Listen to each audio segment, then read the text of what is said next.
Mhubiri 12 fungu la 7, Biblia inayo majibu yote. Biblia inasema nayo mavumbi kuirudia nchi kama yalivyokuwa.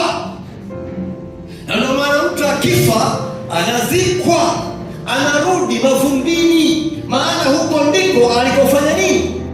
Alikotoka. Jana nilieleza nikasema Mwanzo 5 fungu la 2, Mungu akamuumba mwanamume na mwanamke, akawaita jina gani?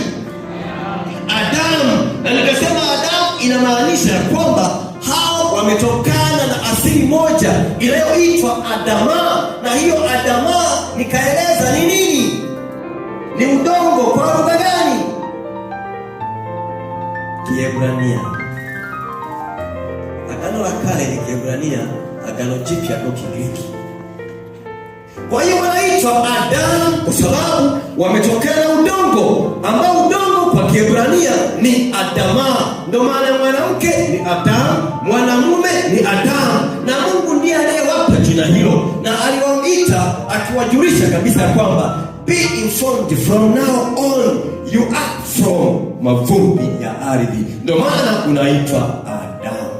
Kwa hiyo roho, halafu nayo roho kumrudia Mungu aliyeitoa. Roho kwa Kiingereza wanasema spirit, lakini ndio hii pumzi ya uhai katika context hii.